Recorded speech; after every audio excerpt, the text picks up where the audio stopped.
রাজনৈতিক অঙ্গনে তীব্র বিতর্ক সৃষ্টি হয়েছে।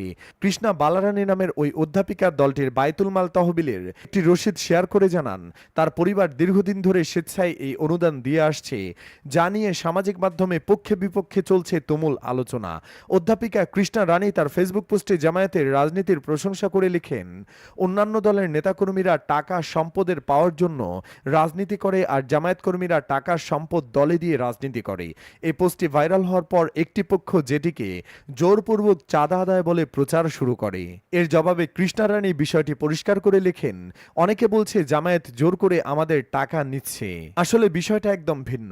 আমরা জামায়াতকে সদিচ্ছায় দিয়ে থাকি এবং এই টাকাগুলো আমাদের সমাজের কল্যাণের জন্যই তারা ব্যয় করেন।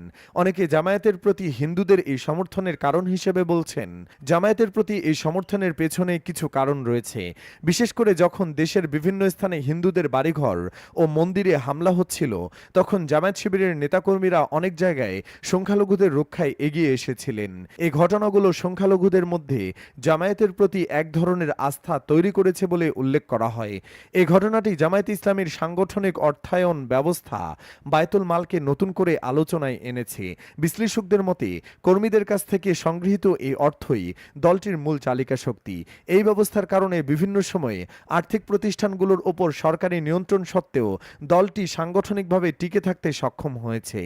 একই সাথে এই পোস্টটি সংখ্যালঘু সম্প্রদায়ের একাংশের মধ্যে দলটির প্রতি সমর্থনের বিষয়টিকেও সামনে এনেছে, যা দেশের প্রচলিত রাজনৈতিক সমীকরণে একটি নতুন মাত্রা যোগ করেছে।